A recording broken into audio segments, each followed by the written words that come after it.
du Fils et du Saint-Esprit, ainsi soit-il.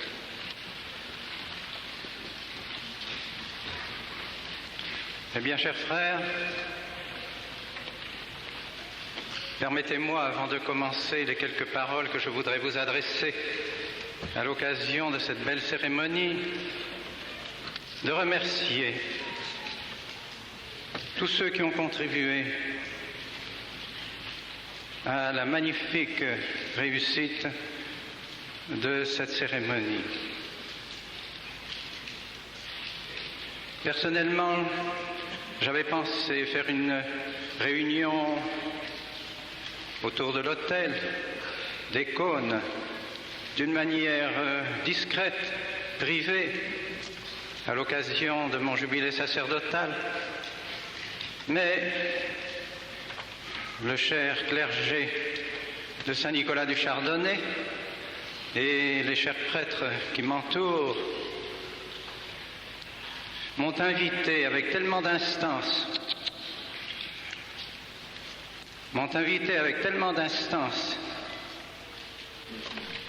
à permettre à tous ceux qui le désiraient de s'unir à mon action de grâce et à ma prière à l'occasion de ce jubilé sacerdotal que je n'ai pas pu refuser.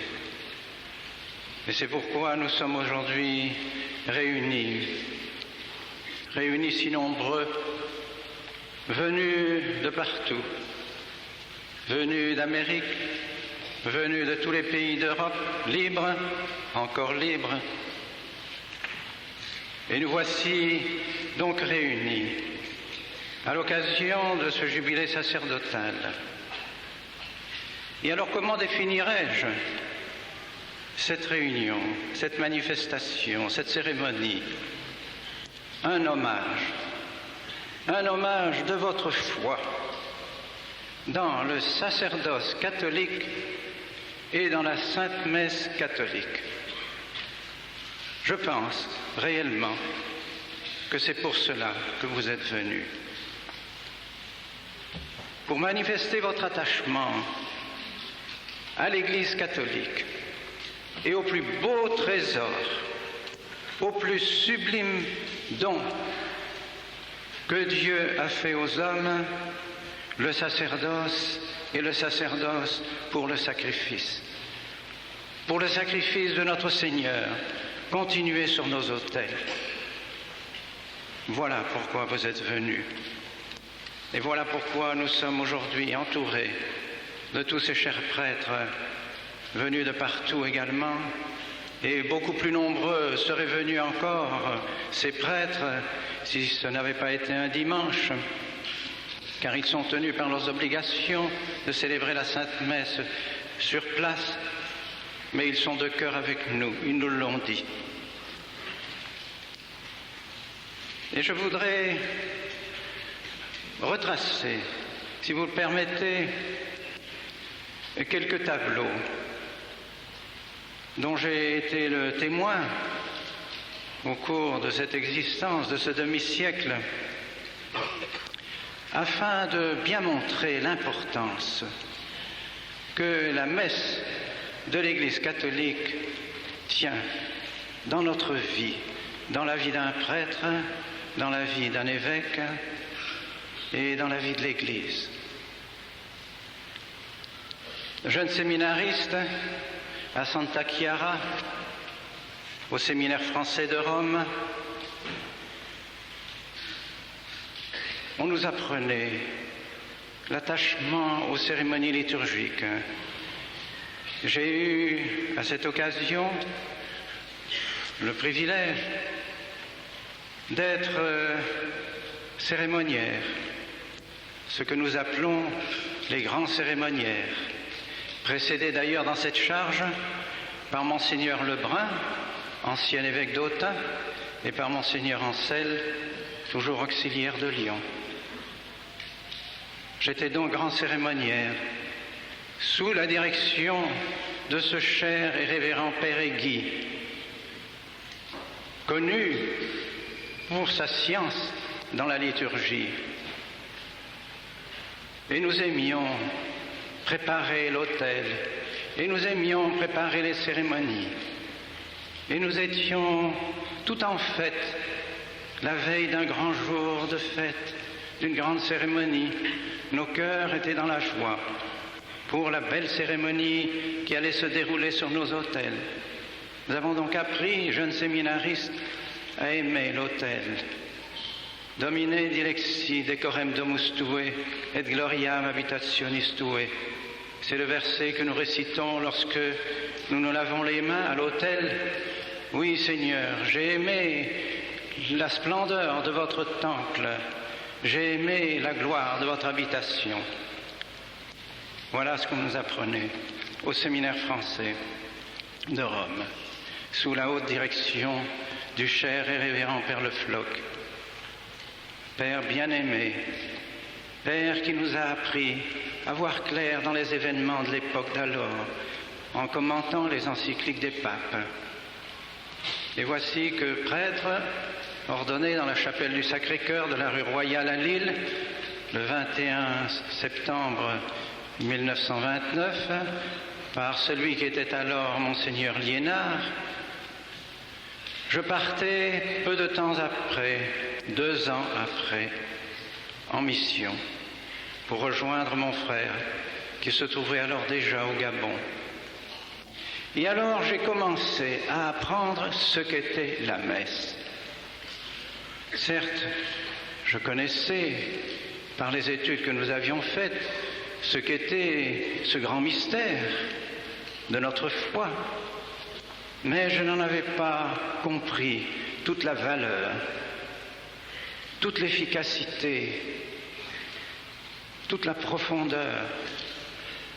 Et cela, je l'ai vécu alors jour par jour, année par année, dans cette Afrique, et particulièrement au Gabon, où j'ai passé 13 ans de ma vie missionnaire, d'abord au séminaire, ensuite dans la brousse, au milieu des Africains, chez les indigènes. Et là, j'ai vu, oui, j'ai vu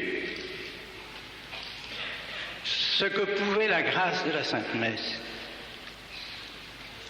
Je l'ai vu dans ces âmes saintes qu'étaient certains de nos catéchistes. Ces âmes de païennes transformées par la grâce du baptême, transformées par l'assistance à la messe et par la Sainte Eucharistie. Ces âmes comprenaient le mystère du sacrifice de la croix et s'unissaient à notre Seigneur Jésus-Christ dans les souffrances de sa croix. Offraient leurs sacrifices et leurs souffrances avec notre Seigneur Jésus-Christ. Et ils vivaient en chrétiens. Je puis citer des noms. Paul Ossima de Njolé, Eugène Ndon de Lambaréné,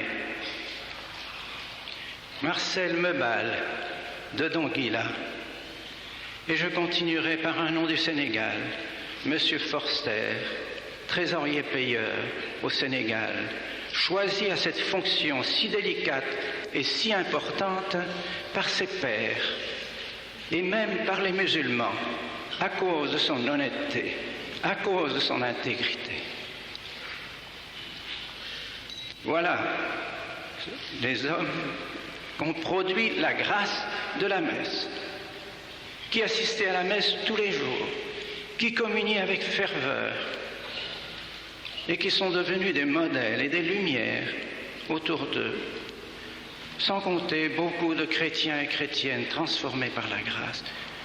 J'ai pu voir ces villages de païens devenir chrétiens et se transformer, non seulement, je dirais, spirituellement et surnaturellement, mais se transformer physiquement, socialement, économiquement, politiquement, se transformer. Parce que ces personnes de païennes qu'elles étaient devenues conscientes de la nécessité d'accomplir son devoir, malgré les épreuves, malgré les sacrifices, de tenir ses engagements, et en particulier les engagements du mariage. Et alors le village se transformait peu à peu, sous l'influence de la grâce,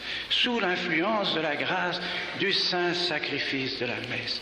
Tous ces villages voulaient avoir leur chapelle, tous ces villages voulaient avoir la visite du Père, la visite du missionnaire. Elles l'attendaient avec impatience pour pouvoir assister à la Sainte Messe, pouvoir se confesser et communier ensuite.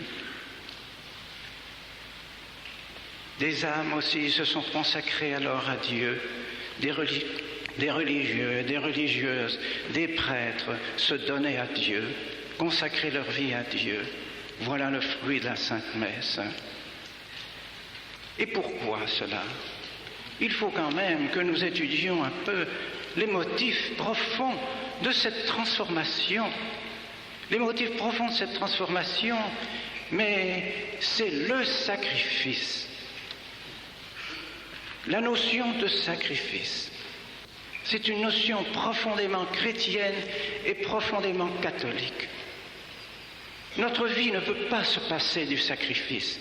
Dès lors que notre Seigneur Jésus-Christ, Dieu lui-même, a voulu prendre un corps comme le nôtre et nous dire « Suivez-moi, prenez votre croix et suivez-moi si vous voulez être sauvés » et qu'il nous a donné l'exemple de la mort sur la croix, qu'il a répandu son sang, oserions-nous, nous, ces pauvres créatures, pécheurs que nous sommes, ne pas suivre notre Seigneur en suivant son sacrifice, en suivant sa croix? Voilà tout le mystère de la civilisation chrétienne. Voilà ce qui est la racine de la civilisation chrétienne, de la civilisation catholique. La compréhension du sacrifice dans sa vie, dans la vie quotidienne. L'intelligence de la souffrance chrétienne. Ne plus considérer la souffrance comme un mal, comme une douleur insupportable, mais partager ses souffrances et sa maladie avec les souffrances de notre Seigneur Jésus-Christ en regardant la croix, en assistant à la Sainte Messe, qui est la continuation de notre Seigneur sur le calvaire, de la passion de notre Seigneur sur le calvaire. Comprendre la souffrance, alors la souffrance devient une joie. La souffrance devient un trésor, parce que ces souffrances unies à celles de notre Seigneur, unies à celles de tous les martyrs, unies à celles de tous les saints, de tous les catholiques, de tous les fidèles qui souffrent dans le monde, unis à la croix de notre Seigneur, devient un trésor inexprimable, un trésor ineffable, devient d'une efficacité extraordinaire pour la conversion des âmes, pour le salut de notre propre âme. Alors beaucoup d'âmes saintes, chrétiennes, ont même désiré souffrir, ont désiré la souffrance pour s'unir davantage à la croix de notre Seigneur Jésus-Christ. Voilà la civilisation chrétienne. Bienheureux ceux qui souffrent pour la sainteté, bienheureux les pauvres, bienheureux les doux, bienheureux ceux qui font miséricorde, bienheureux les pacifiques. Voilà ce que la croix nous enseigne, voilà ce que notre Seigneur Jésus-Christ nous enseigne sur sa croix. Et cette civilisation chrétienne qui a pénétré dans ces pays encore récemment païens, les a transformés et les a poussés à vouloir se donner aussi des chefs catholiques. Des chefs catholiques. Et j'ai pu assister moi-même et connaître des chefs de ces pays catholiques, des chefs catholiques. Vous en connaissez, il y en a encore aujourd'hui. Monsieur Senghor, président du Sénégal, Monsieur Houphouët-Boigny, président de la Côte d'Ivoire, et autrefois Monsieur Tsirane, président de Tananarive. Et bien sûr, vous me direz, il y a eu des prêtres qui ont été présidents aussi de leur pays.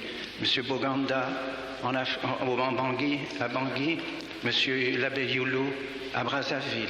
Certes, ce n'était peut-être pas leur rôle, mais cependant, cela montrait que le peuple catholique désirait avoir des chefs catholiques.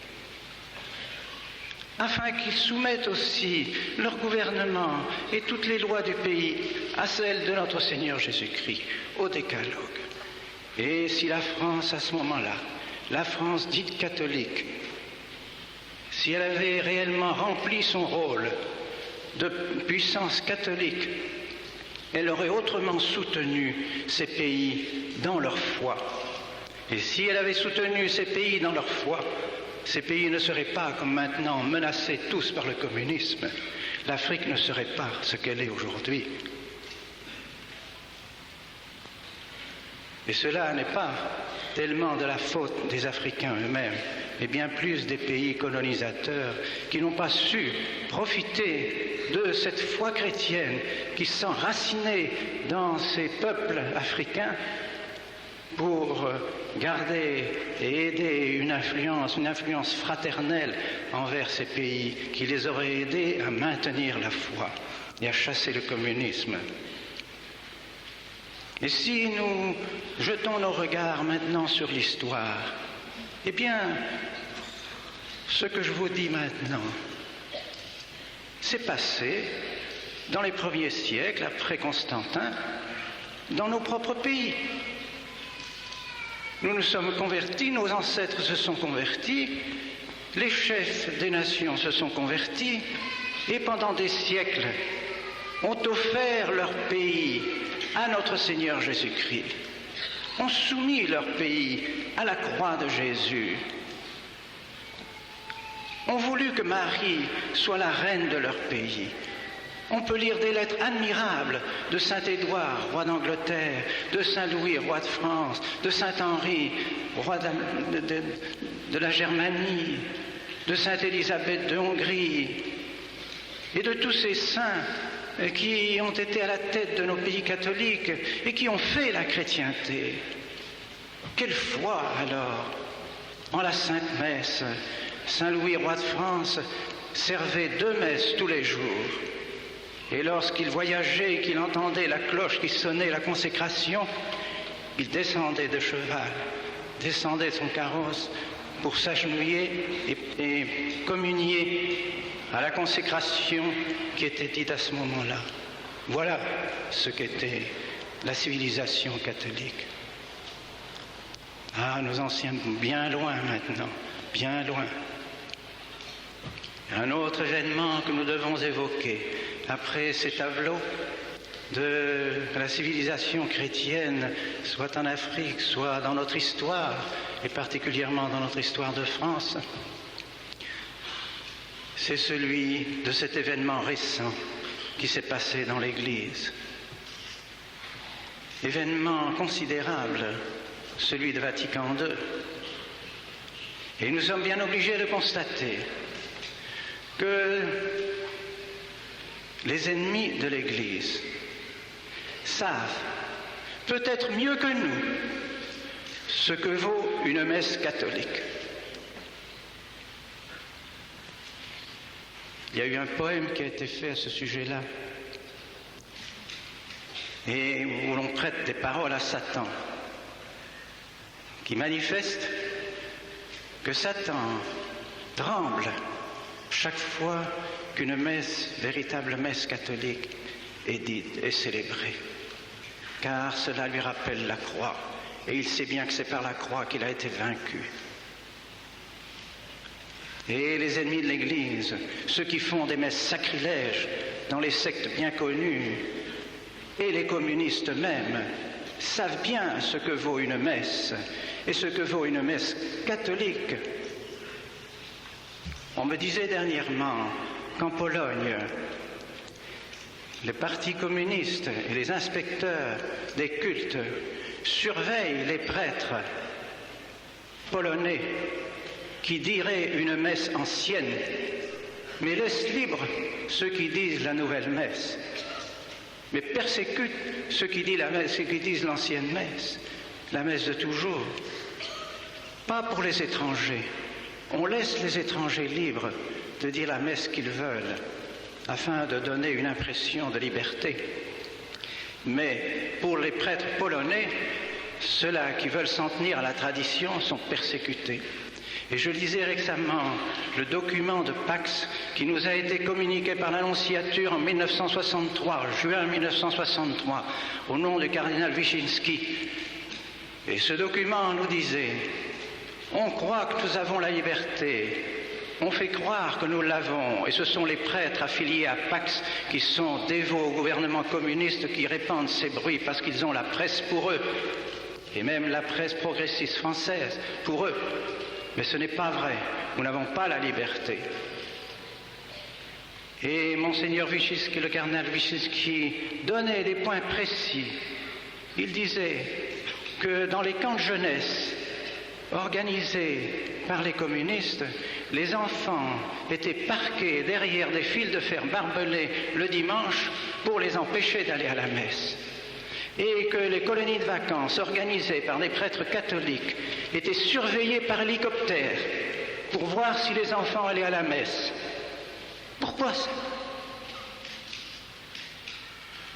Pourquoi ce besoin de surveiller les enfants qui vont à la messe?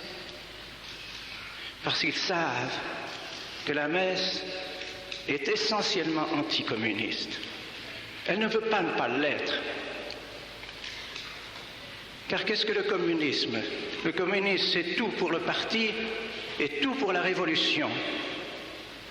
La messe, c'est tout pour Dieu. Pas la même chose. Tout pour Dieu. Voilà ce qu'est la messe catholique. Alors elle s'oppose à ce programme du parti, programme qui est un programme satanique.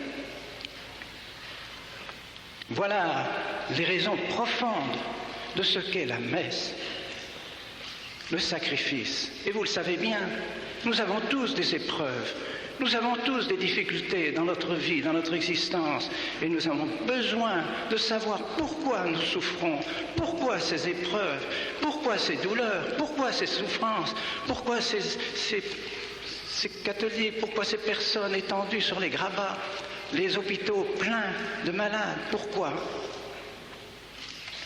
Pourquoi?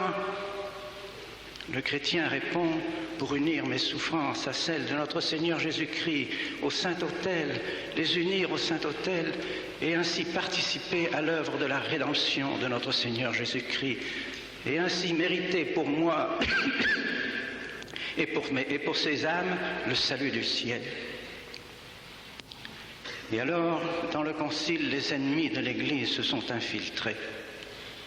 Et le premier objectif qu'ils ont eu, c'est de démolir et de détruire d'une certaine façon, dans une certaine mesure, la messe. Exactement.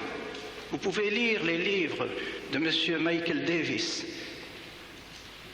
catholique anglais, qui a fait des livres magnifiques pour montrer comment la réforme liturgique de Vatican II ressemble exactement à celle qui s'est produite au temps de Cranmer, de la naissance du protestantisme anglais. Exactement. Et si l'on lit l'histoire de la transformation liturgique aussi faite par Luther, on s'aperçoit que c'est exactement le même procédé, le même processus qui a été suivi. Lentement, mais sous des dehors encore apparemment bons, apparemment catholiques, on a enlevé justement de la messe ce qui est son caractère sacrificiel, son caractère de rédemption du péché par le sang de notre Seigneur Jésus-Christ, par la victime qu'est notre Seigneur Jésus-Christ. On a fait de la messe une pure assemblée entre hommes, présidée par le prêtre. Ce n'est pas cela la messe. Et alors, il n'est pas étonnant que la croix ne triomphe plus, parce que le sacrifice ne triomphe plus, et que les hommes n'ont plus de penser qu'au standing de vie, qu'à augmenter leur standing de vie, à rechercher l'argent, les richesses, les plaisirs, le confort, les facilités d'ici-bas, et perdent le sens du sacrifice.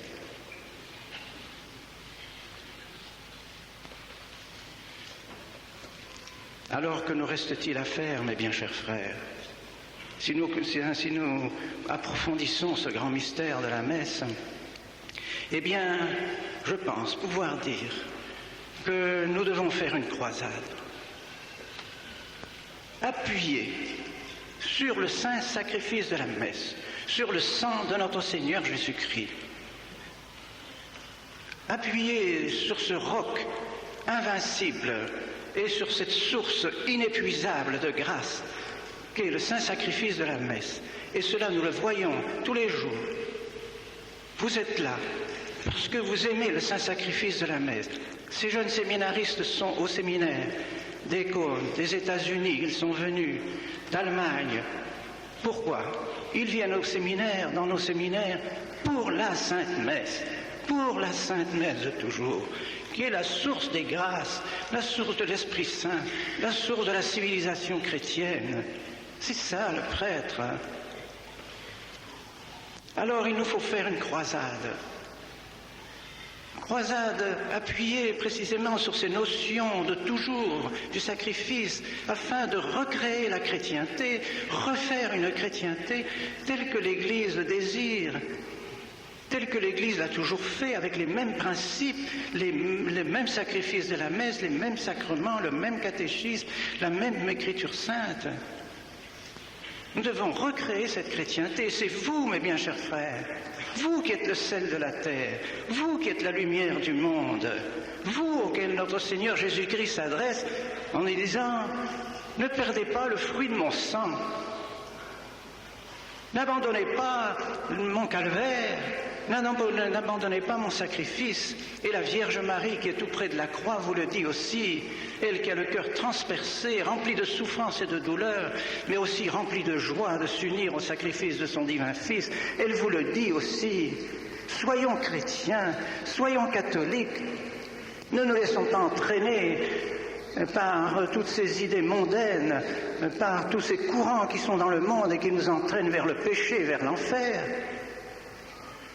Si nous voulons aller au ciel, nous devons suivre notre Seigneur Jésus-Christ, porter notre croix et suivre notre Seigneur Jésus-Christ, l'imiter dans sa croix, dans sa souffrance, dans son sacrifice. Alors je demande aux jeunes qui sont ici dans cette salle,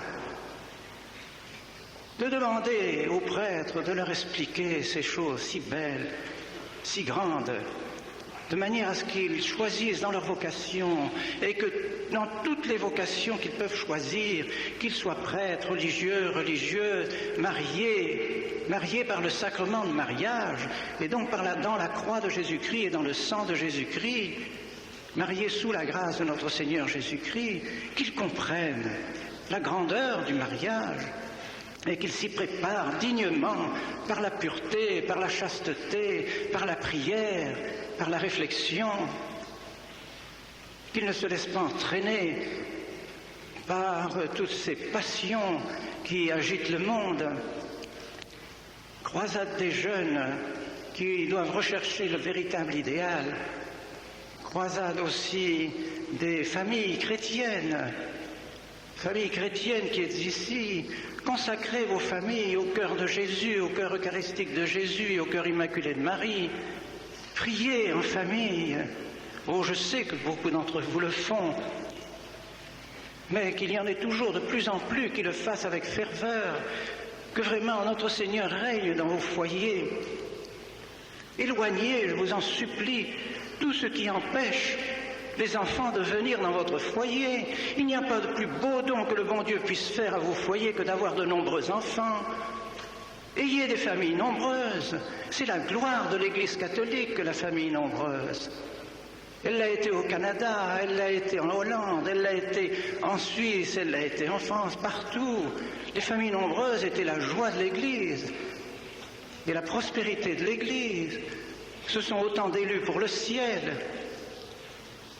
Alors ne limitez pas, je vous en supplie, les dons de Dieu. N'écoutez pas ces slogans abominables qui détruisent la famille, qui ruinent la santé, qui ruinent le ménage et qui provoquent les divorces.